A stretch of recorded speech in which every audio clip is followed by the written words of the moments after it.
for opening remarks and introductions. I'll turn the conference over to Mr. Dave Schaller. Please go ahead, sir. Thanks, Holly, and welcome everyone to the UFC 135 conference call. UFC 135 is presented by Gears of War 3 this Saturday, September 24th, live on pay-per-view. Today we are joined on the call by the welterweight co-main event, Matt Hughes and Josh Koscheck, as well as John Jones, the light heavyweight champion, and the challenger this Saturday, Quentin Rampage Jackson. Jones and Rampage join us from Los Angeles, where tonight they'll be on Jimmy Kimmel Live. Holly, at this time, let's go ahead and open it up for questions. Absolutely, ladies and gentlemen, that is star one to ask a question at this time. Using a speakerphone, please make sure your mute function is turned off to allow your signal to reach our equipment. Again, ladies and gentlemen, that is star one to ask a question. We'll pause for a moment to assemble the queue.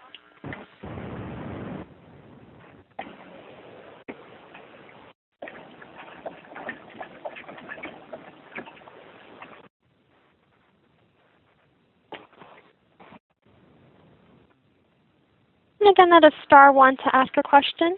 We'll take our first question from Boulder with USA Today.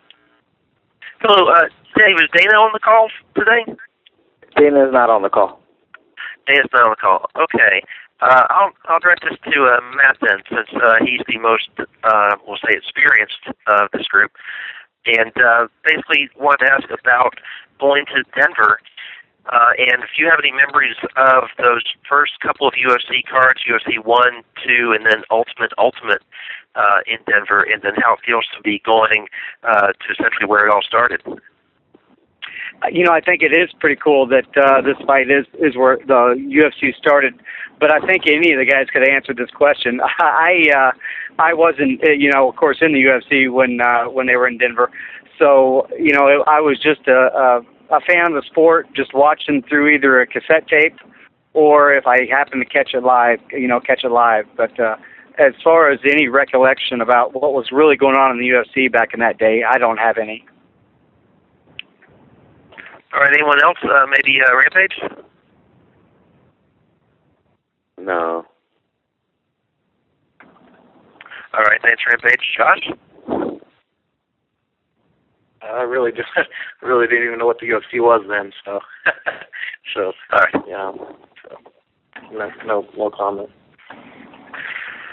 All right, and John, I'm not sure was born then. Oh, y'all got jokes. All right, thanks, guys. Thank you. Our next question will come from Neil Davidson with the Canadian Press. Yes, thank you.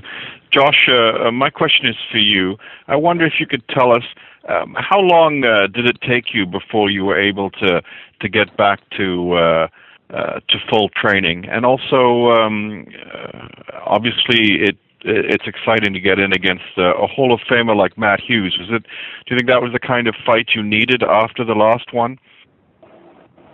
I've been training for about 4 or 5 months.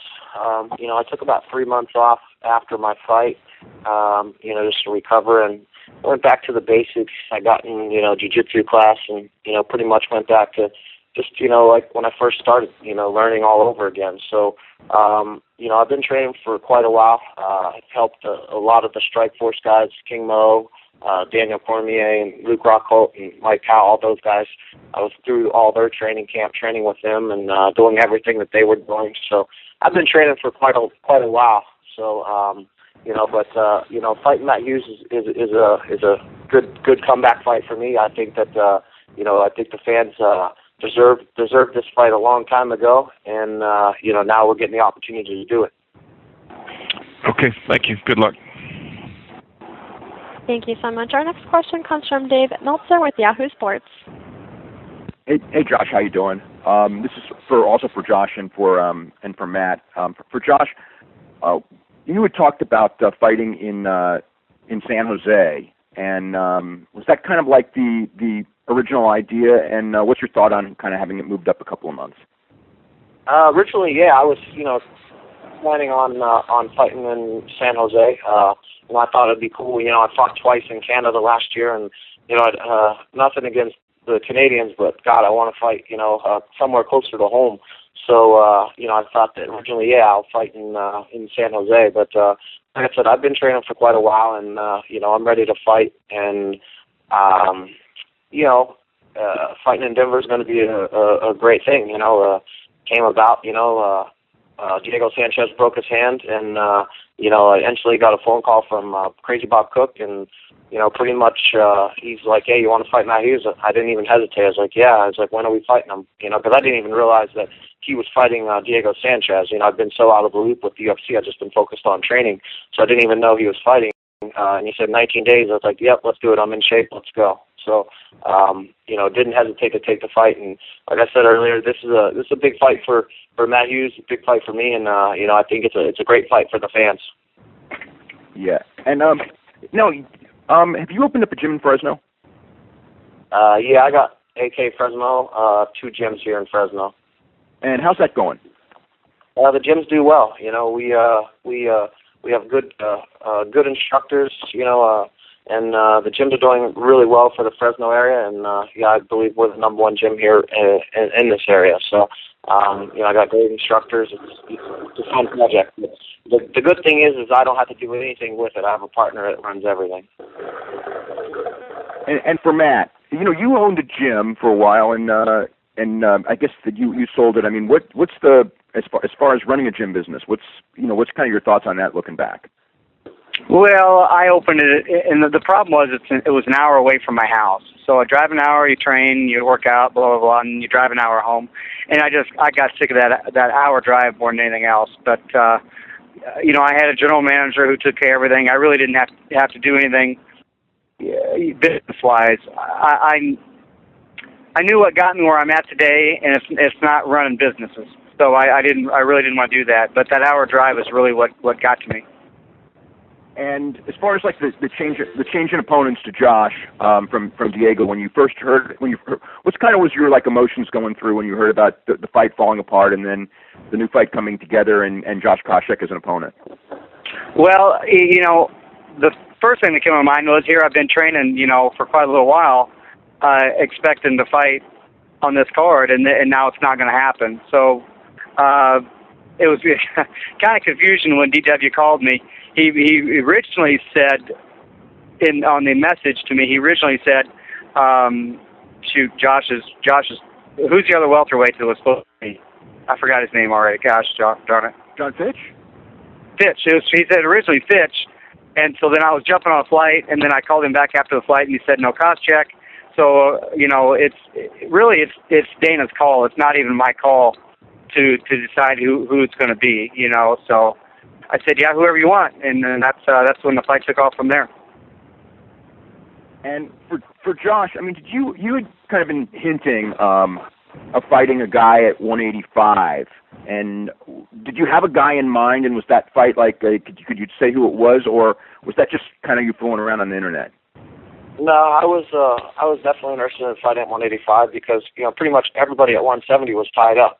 Jake Shields was fighting somebody, Hughes was fighting somebody, BJ Penn was fighting somebody, Nick Diaz was fighting somebody, Carlos Condit. Everybody was tied up, and there wasn't really an opponent in the division that I really was like eager to fight, but they were all tied up. So I was thinking that, hey, I told my managers and I told UFC that I'd love to go to 185 and maybe do a rematch with Chris Levin. I know Vanderlei Silva was looking for a fight. So, I was just looking for a big fight. And, things happen for a reason. And, I text Dana White the day of all the confusion with Diego breaking his hand. I said, hey, it's your favorite son, Koss. Make sure I get that fight with Matt Hughes. So you know what I mean? So he's obviously said that possibly John Fitch, and I was like, well, Fitch has been injured, so and I'm ready to fight. So pretty much that's how it all went down. I got the fight. Thank you. We'll take our next question in the queue from John Morgan with MMAJunkie.com. Thank you. Yeah, if I could speak first with John Jones, please.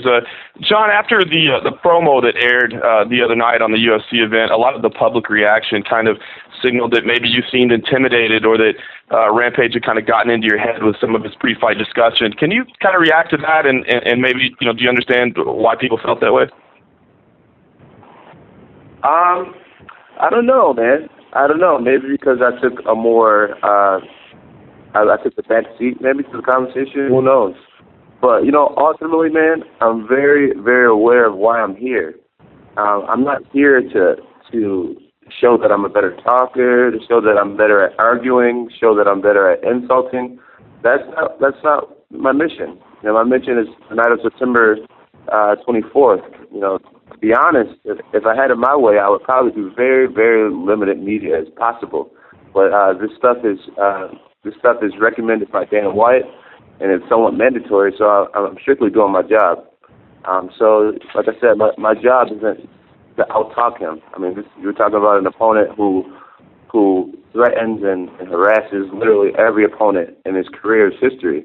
I'm very aware of this. So I'll let him talk and have fun and make me look like the scared one. But when I'm in the octagon on the 24th, that's when I'll demand more respect. Obviously, you know, you probably expected a little bit of this coming in. Can you talk about how it's ranked compared to what you thought, you know, you might see from this opponent? And has it caused you any emotion at all, whether it be, even if it's a positive thing, for even if you're feeding off of it, has this talk affected you in any way?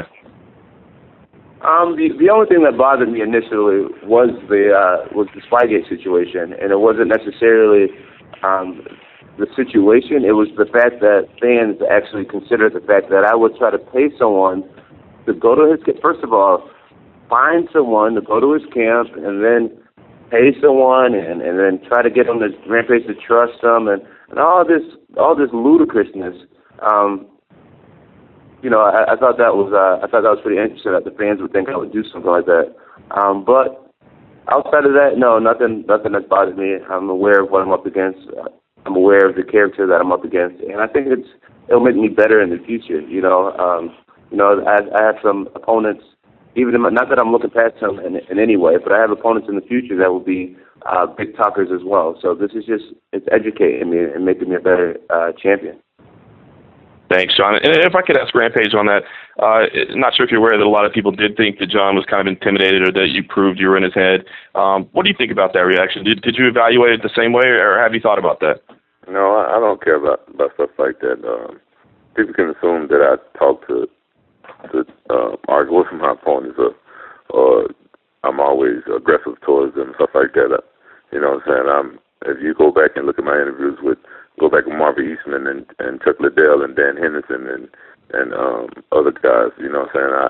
I react the way the guys act towards me. When I first met Jones at the press conference, he was real cocky, and he was saying stuff that he shouldn't be saying to a seasoned fighter like me. The guy has never walked in the way I've walked in his sport. So, you know what I'm saying? Basically, he just said the wrong shit, and I treat him the way I treat him because I got no respect for him. So he can say all the stuff he want to say, like I harass my opponents and trying to win a argument game, stuff like that. He can paint any type of picture he want to paint. You know what I'm saying? But I don't care to be in his head or not. That's not my job either. So I didn't even notice. I didn't even care two shits about it, to be honest. All right. Thank you both, gentlemen. Appreciate it. Thank you. Our next question comes from Dave Dybert with Post Media News. Hi, thanks, you guys.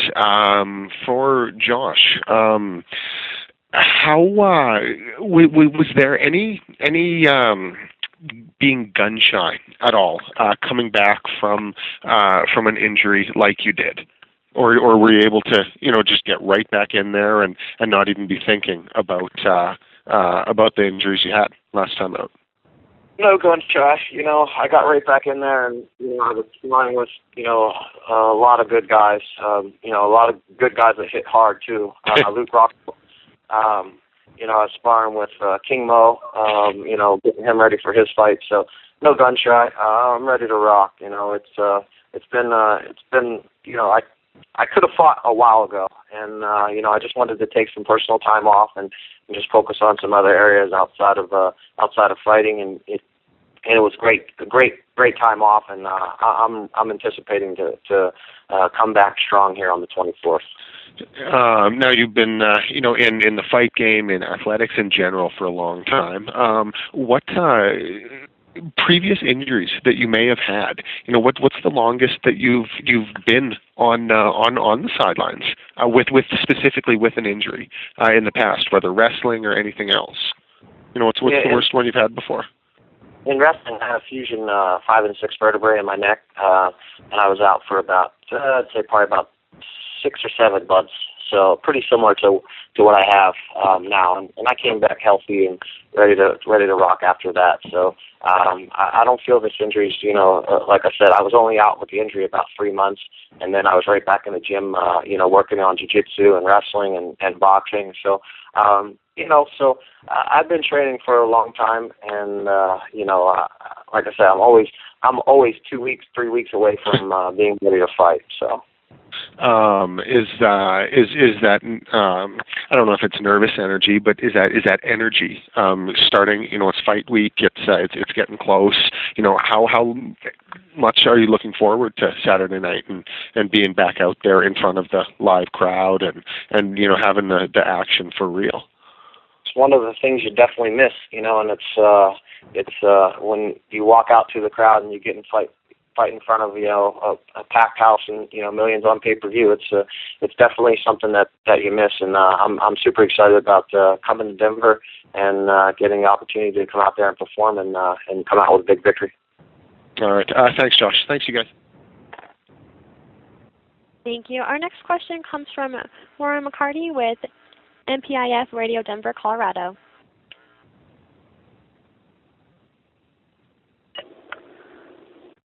Warren, your line's open.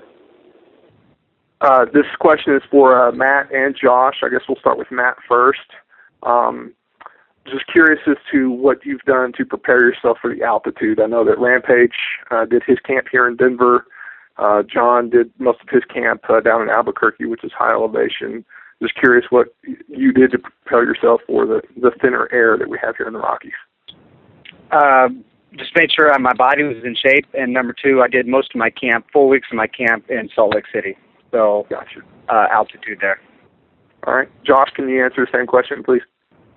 Yep, I'm always in good shape, and I've fought in that area before, so I know I knew what I had to do leading up the 19 days to this fight, and I'm be ready. So.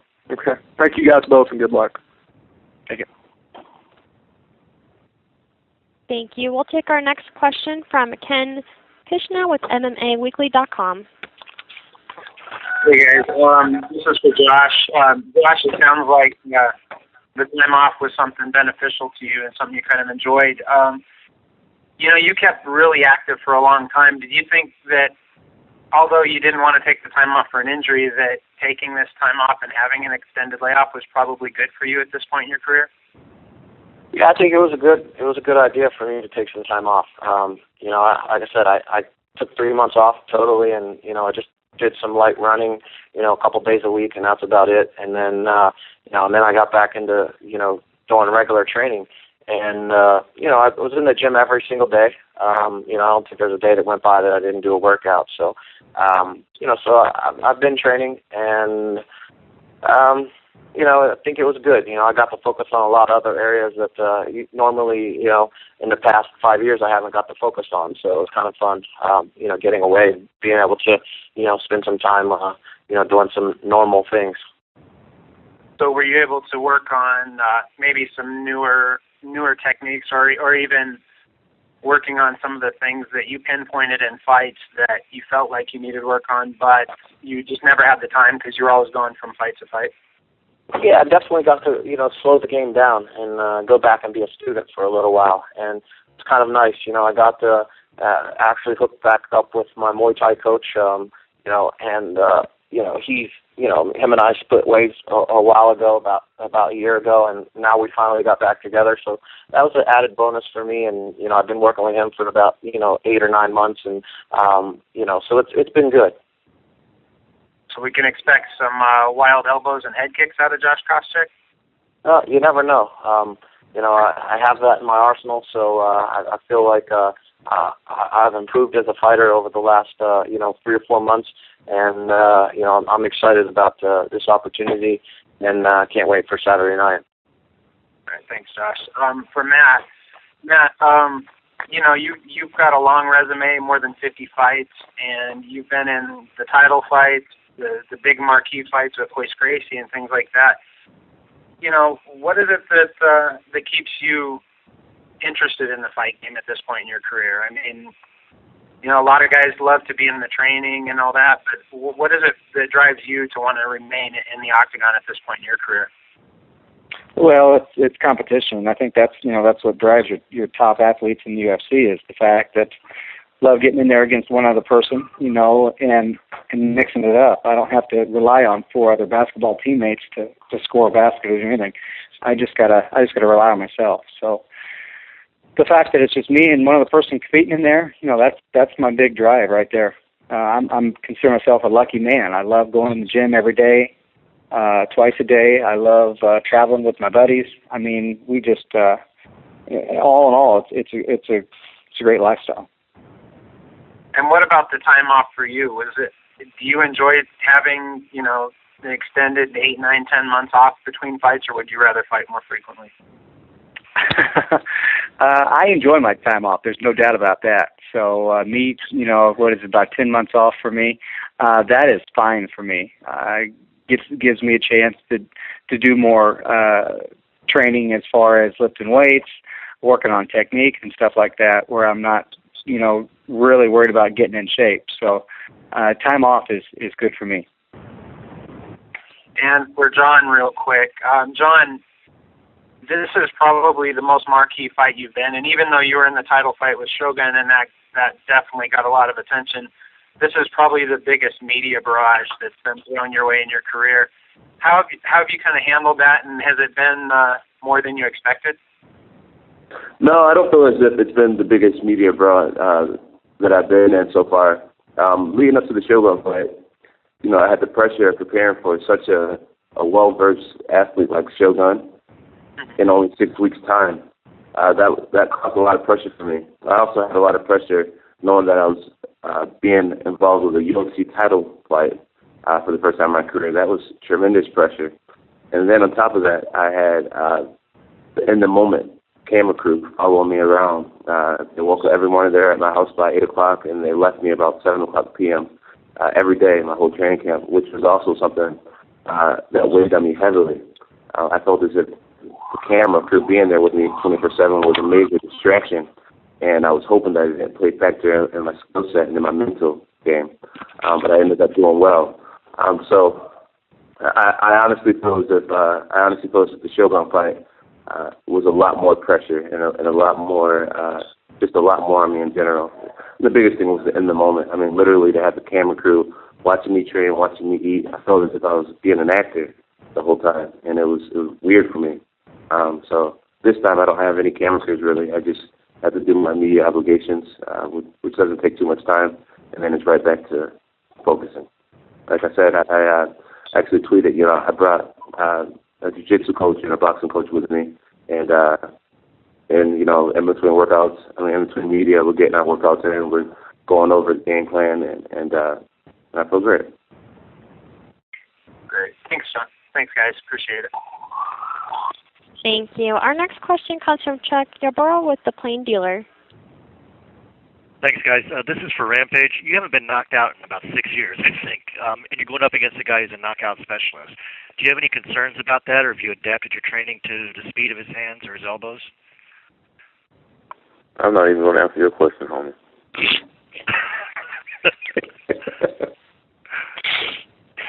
Okay. Then for John, he has proven that he's got a concrete job by the fact that he's survived all of those years. Does that make you change your style of fighting? No, not at all. Not at all. You know, I've been able to finish fights without getting knockouts, and I'm comfortable with that. So yeah, I just fight my fight, and you know, I'm not one to swing for the fences really. So I'm happy with my style, and you guys will see, I believe, a more enhanced style. So I'm excited. And kind of a silly question: have you seen the A-Team, and if so, what's your review? Have I seen what? The A-Team, his movie. Oh yeah. Yeah, I saw the movie. I thought Rampage did a good job. I've been doing a little bit of acting with the Kenny Powers K-Swiss commercials, and it was nothing compared to what he had to do for the A-Team. So I respect what he did. I think he did a great job. So it sounds like, despite some of the alleged infighting between you guys, you have a lot of respect for him. Yeah, no doubt. I definitely have respect for Rampage. I think that's why I'm so excited to fight the guy. I was a young guy in college watching him slam people and watching his career, and it's awesome. It's like fighting somebody who's done so much in the sport. I can only go up by defeating them. For me, there's really nothing personal. I don't have any beef. I don't have any problems, any animosity, any hatred. I'm looking at it as skills versus skills, and unfortunately things get a little crazy leading up to the fight. We got to talk junk to each other and stuff like that, but really it's not personal to me at all. I fight and spar every day, and that's all it is for me. Thank you. We'll move on next in the queue to Franklin McNeil with ESPN.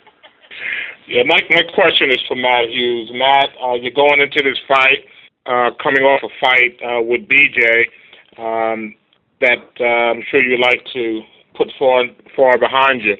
You did go to train with BJ. What did you take from that fight, and what did you pick up from some things you picked up from training with BJ heading into this one?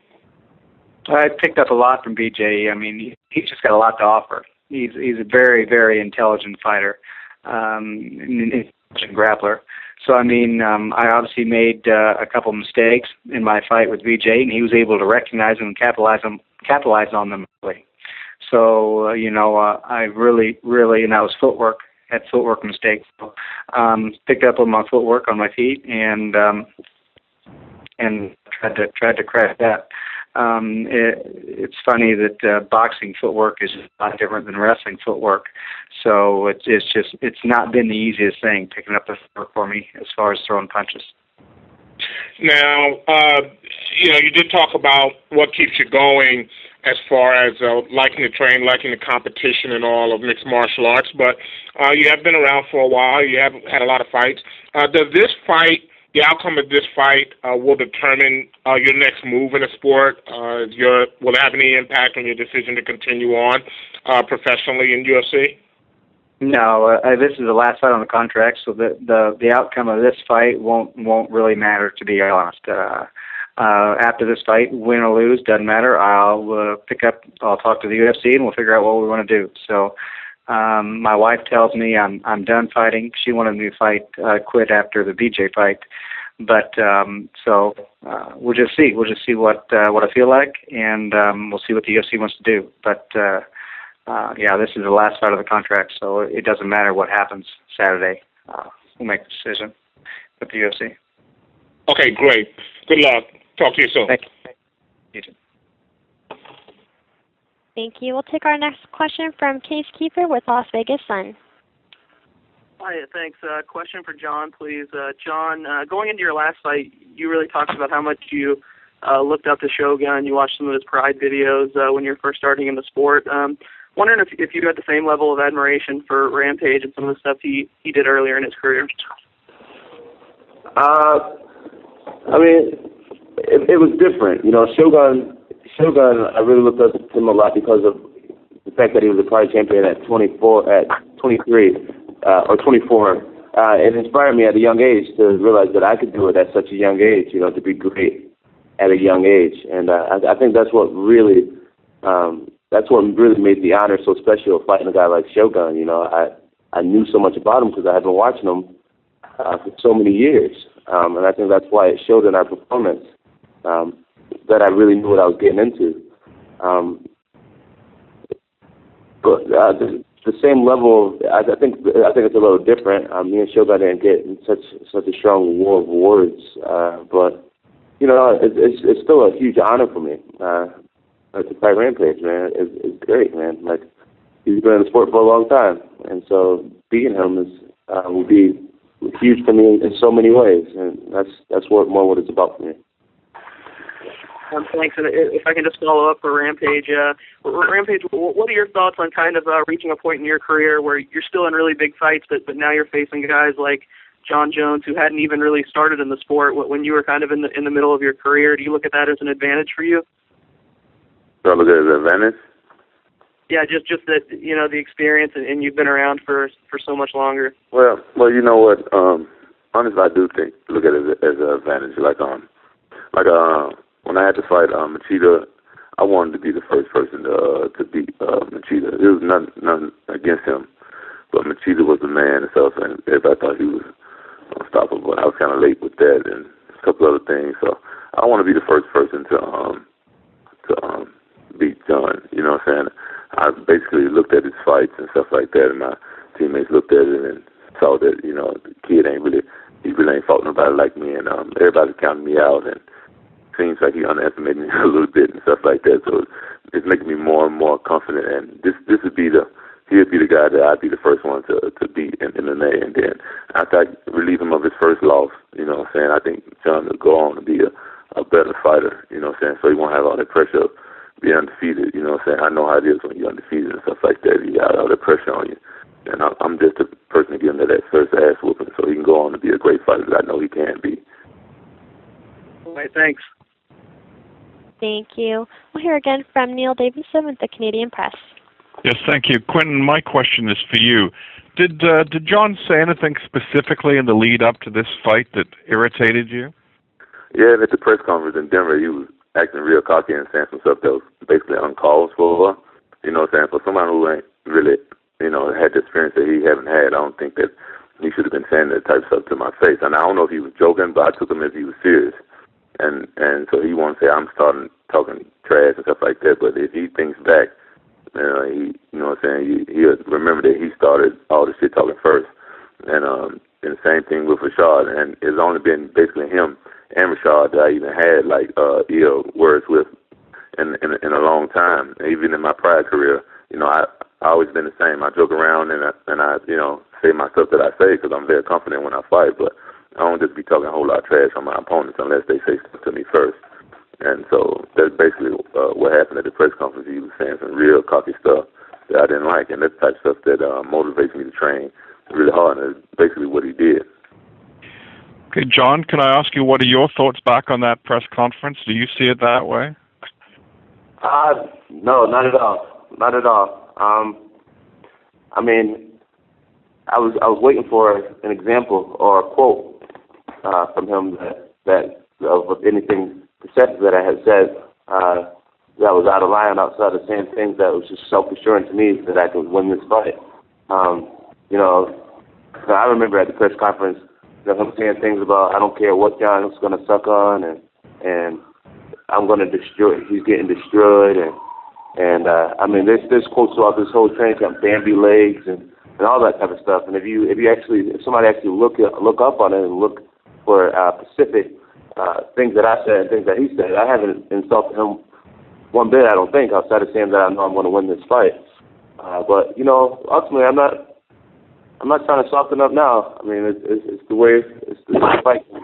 It's the fight game, and you know, I'll be ready for the fight when it comes. And that's the only thing I've been saying since all of it started.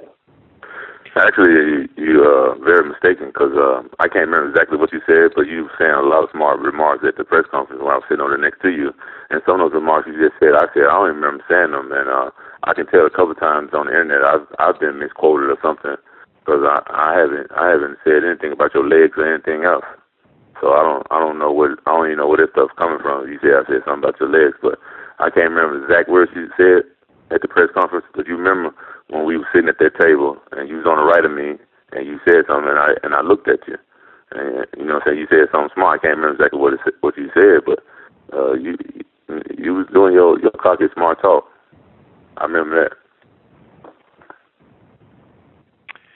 Okay, good luck to both of you. Thank you. Thank you. Our next question comes from Chris Pappas with Nashville Sports Radio.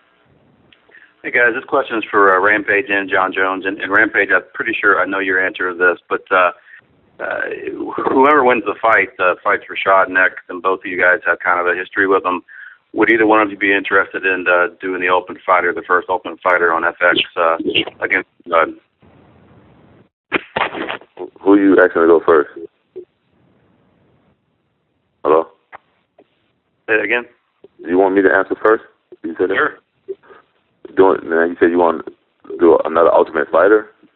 Well, the answer is no, but you know, yeah, FX you already know. One against Rampage. against Rashad. I guess you already know. Honestly, Rashad, I'm not even looking forward to fighting Rashad. I don't like fighting people that fight that way. You know what I'm saying? It's like when everybody knows when I come to fight, I come to fight. And Rashad, you know what I'm saying, really let down the fans in that fight. I think, you know what I'm saying, not only did I lose that fight, but I think the fans lost that fight. So that fight was well hyped. And Rashad talked a whole lot of smack, but he didn't back it up. And so I'm actually not looking forward to. I want to rematch Rashad and get that victory back, but you know what I'm saying, am I going to fight the same type of fight? You know what I'm saying, or it's going to be like a type of fight that which made mixed martial arts popular. You know what I'm saying, that type of fight I am, and I'm not looking forward to doing another Ultimate Fighter. You know, that's a hard thing to do. I don't see how the fighters even do it themselves. It's a hard thing to coach. John? You know, I hate to be cliche, but you know, I'm really not focused on any other opponents or any other opportunities. You know, just now really tapping into the career, and I know there's going to be lots of things to come up in the future, which I'll be grateful for when they come. But you know, right now I'm so close to a dream coming true, which is to be a champion again, and I'm not going to look any other way besides straight.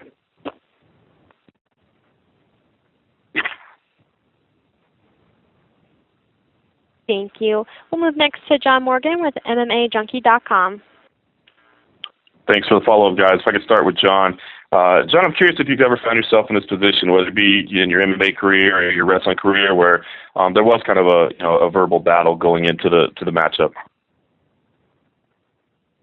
What was your question? Sorry.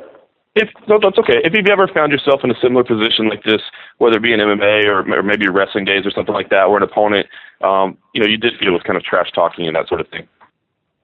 The only other time was when I fought Brandon Vera. He had said, John Jones said, "Come on, Jesus Christ," and I don't know why, but that kind of offended me. And at the weigh-ins, I got in his face and I kind of was going headbutt with him. I was just a little bit out of character. I really don't know what it was, but he got under my skin a little bit, and that's something I'm learning to deal with at a young age in my career, and I think it's going to benefit me for the future. But the only fight really that's really got to me before the fight was Brandon Vera.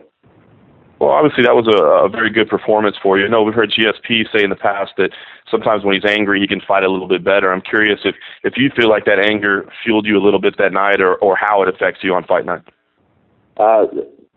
People that anger me and try to insult me, it definitely makes me fight better. And the only reason why it makes me fight better is because it makes me prepare better.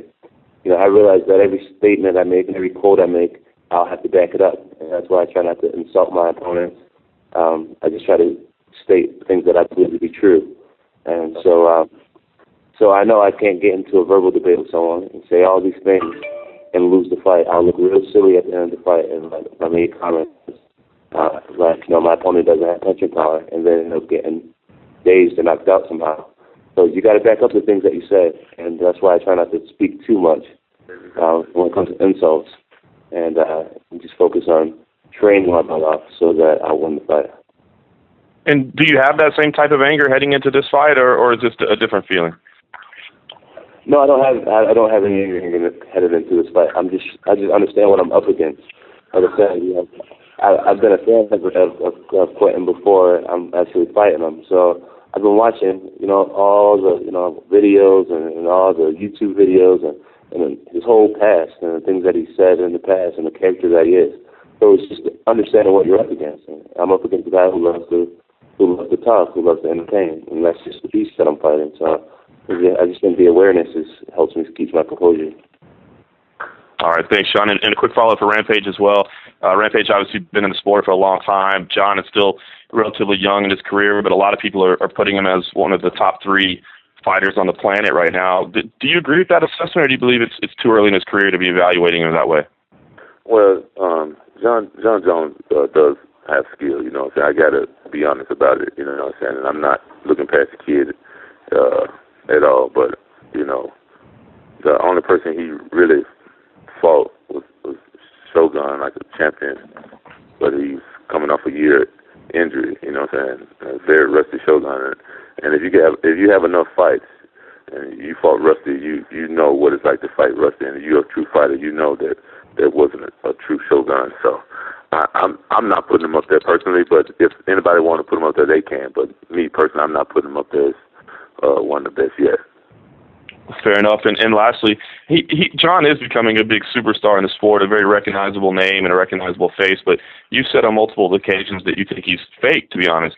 What is it that you see that maybe we're not seeing or that other people aren't seeing that don't see the fakeness?